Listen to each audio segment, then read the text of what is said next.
세상으로 가는 기쁜 방송 우리 기독교 방송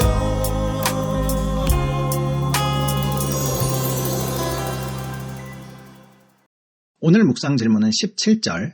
왜 여종에게 든 귀신은 바울 선교팀에게 구원의 길을 전하는 자라고 말했나? 보통 우리가 아는 귀신이라면 바울 선교팀을 욕하고 폄하할 것 같은데 오히려 옳은 말을 했습니다. 왜 그랬을까요? 이 묵상 질문으로 본문 전체를 살펴보겠습니다.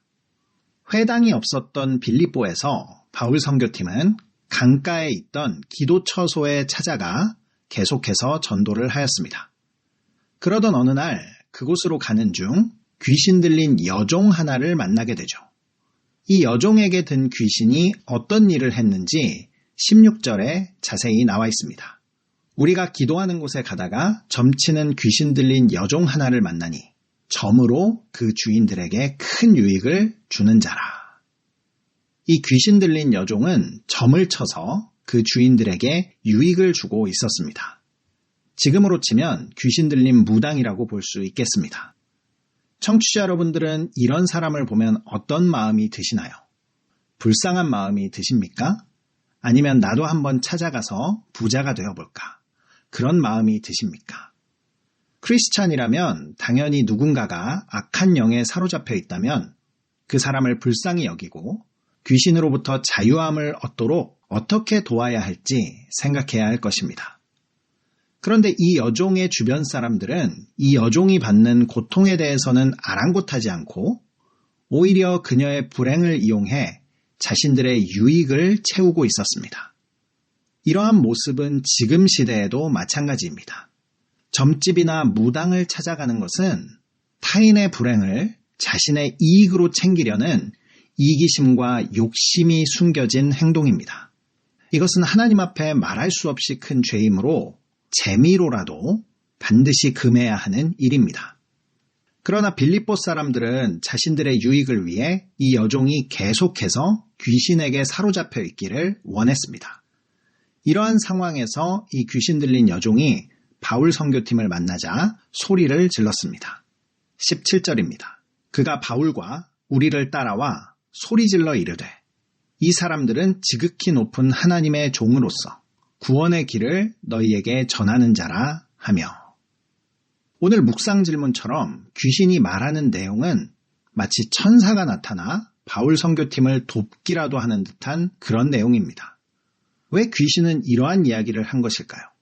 여기서 우리가 한 가지 기억해야 할 것이 있습니다. 그것은 예수님에게도 귀신들이 이렇게 말했다는 사실입니다. 마가복음 1장 23절, 24절입니다. 마침 그들의 회당에 더러운 귀신 들린 사람이 있어 소리질러 이르되 나사렛 예수여 우리가 당신과 무슨 상관이 있나이까? 우리를 멸하러 왔나이까? 나는 당신이 누구인 줄 아노니 하나님의 거룩한 자니이다. 옳은 말을 해도 누가 하느냐가 대단히 중요합니다. 사실 예수님께서 하나님의 거룩한 자인 것, 구원의 길을 전하는 분이라는 것은 귀신들도 아는 내용입니다. 하지만 이들이 이 사실을 안다는 것만으로 하나님 나라에 들어갈 수는 없습니다. 우리들도 마찬가지죠. 예수님이 하나님의 아들이고 능력을 행했으며 구원의 유일한 길이라는 것을 아는 것으로는 충분치 않습니다. 우리는 예수님을 아는 자로 끝나는 것이 아니라 예수님을 나의 주인으로 인정하고 믿는 자들이 되어야 하는 것입니다. 그럼 이 귀신은 왜 이러한 진실을 공개적으로 마구 떠들어댔을까요? 바울의 전도를 돕기 위한 것은 아니었을 것입니다. 귀신은 옳은 소리를 해도 그것이 원수짓이라는 것을 우리는 언제나 인지하고 있어야 합니다. 아무리 옳은 말도 때와 장소가 중요한 것입니다. 지금은 귀신이 이런 말을 해서는 안 되는 때입니다. 왜냐하면 사람들에게 이 귀신과 바울이 한패라고 인식될 수 있기 때문입니다. 또 이런 말을 하면서 귀신이 하는 말과 바울이 전하는 복음이 동일한 것으로 비춰졌을 경우 복음 자체의 거룩성이 심각하게 위협받게 될 수 있기 때문입니다. 결국 귀신이 이런 말을 한 이유는 바울 선교팀을 정치적 올무에 빠뜨리기 위한 것이었습니다. 그래서 귀신이 한 말은 진실을 선포한 것이 아니라 정치적인 언어에 불과했던 것입니다. 그럼에도 바울의 입장이 난처한 것은 어쩔 수 없었습니다. 귀신의 말이 맞다고 맞장구 칠 수도 없었고, 그렇다고 그 말이 진실이 아니라고도 할 수 없었기 때문입니다. 청취자 여러분들이 이러한 상황이라면 어떻게 하시겠습니까? 바울은 일단 귀신을 상종하지 않았습니다. 하지만 몇 날 며칠 바울을 졸졸 따라다니면서 이 귀신은 전도를 방해했습니다. 18절에 보면 바울이 심히 괴로웠다고 나옵니다. 결국 참다 못한 바울은 예수 그리스도의 이름으로 그 귀신을 여종에게서 쫓아냅니다. 바울이 한 일은 누가 보아도 칭찬받아 마땅한 일이었습니다. 더러운 귀신에게 괴로움을 당하는 한 사람에게 자유를 준 일은 어떠한 정치적인 상황을 떠나서도 모두가 기뻐해야 할 일이었습니다. 하지만 그 여종의 주인들은 그녀의 상태에는 전혀 관심이 없고 자신들의 이익이 끊어진 것을 보고 화가 나서 바울과 실라를 붙잡아 상관들에게 끌고 갔습니다. 여기서 놀라운 사실은 이들이 바울과 실라를 고발할 때 뒤집어 씌운 죄목들입니다. 바울이 귀신을 내어쫓은 일은 이야기하지 않고 당시 로마의 반유대주의적 성향을 자극하는 정치적인 말로 고발합니다. 20절과 21절입니다.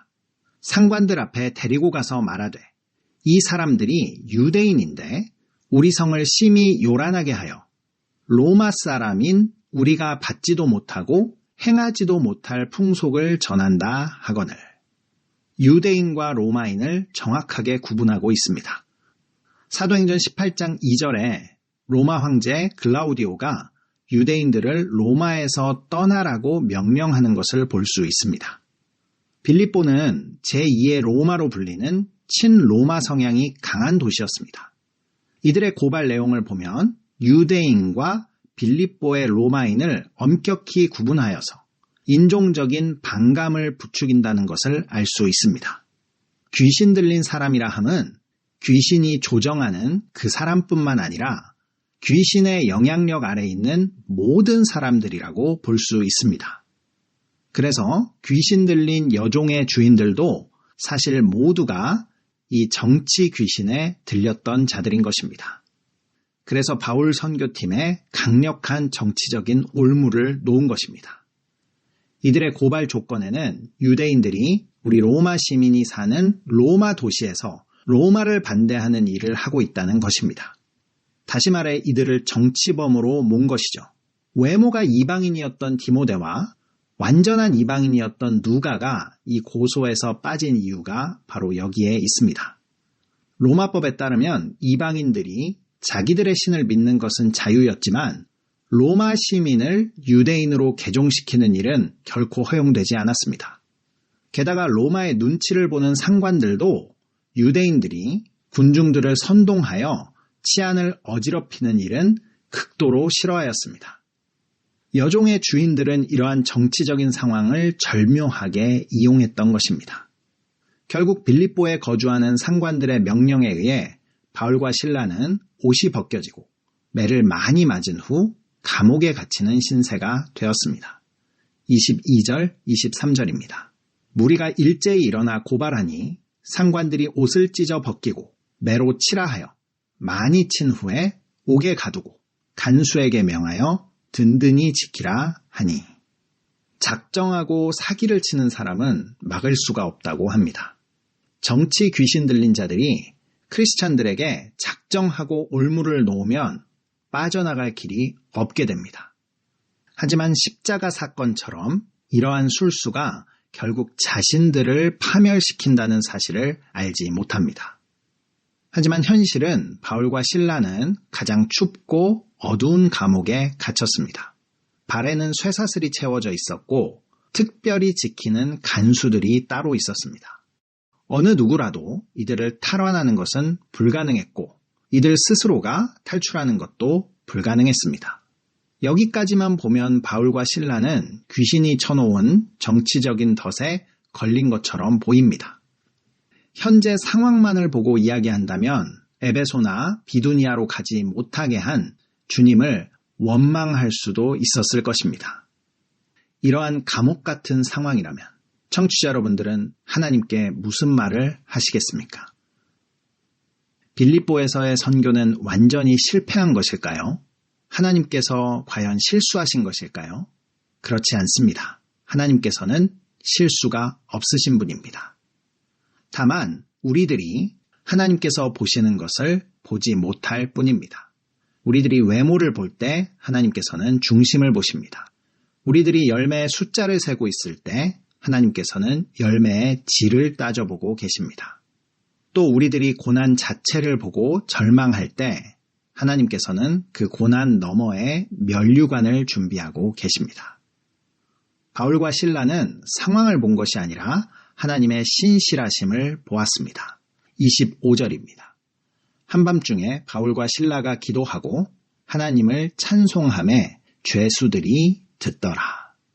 진정한 믿음과 신앙은 고난과 시련 가운데 드러나기 마련입니다. 바울과 실라의 기도와 찬양 소리는 깊은 감옥으로부터 울려 퍼져 다른 죄수들에게도 들렸습니다. 죽을 만큼 맞고 발에 쇠사슬이 채워져 내일을 기약할 수 없는 처지에 있는 이들의 찬양 소리가 다른 죄수들과 간수들에게 어떻게 들렸을까요?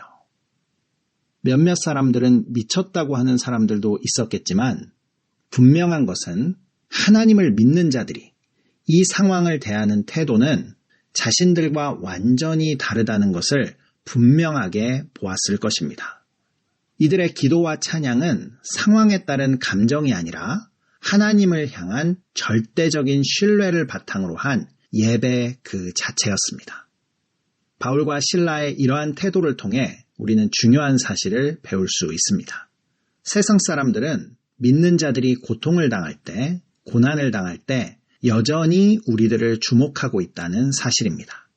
성도들이 하나님을 의지하고 있음에도 불구하고 고난과 시련을 만났을 때 어떻게 반응하는지 세상 사람들은 큰 관심을 가지고 있습니다. 왜냐하면 믿는 자와 믿지 않는 자의 차이는 바로 거기에서부터 시작되기 때문이죠. 믿는 사람들의 신실함과 믿음의 행동이 어떠한 결과를 가져오는지 26절에 나와 있습니다. 이에 갑자기 큰 지진이 나서 옥터가 움직이고 문이 곧 다 열리며 모든 사람의 매인 것이 다 벗어진지라. 바울과 실라의 고난을 대하는 태도를 통해 하나님은 모두가 기적을 보게 하셨습니다. 사람들은 성도들이 고난과 환난을 만나면 비웃으면서도 자신들과는 무엇이 다른지를 끝까지 지켜봅니다.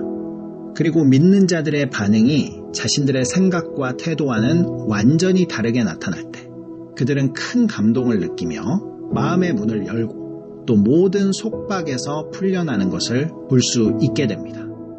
큐티 플러스를 청취하시는 여러분들은 오늘 말씀을 통해 고난 가운데에서도 하나님 앞에 신실하기를 바랍니다. 고난 가운데 믿음의 행동을 통해 주변 모든 사람들의 속박이 풀리는 기적이 나타나기를 축복합니다.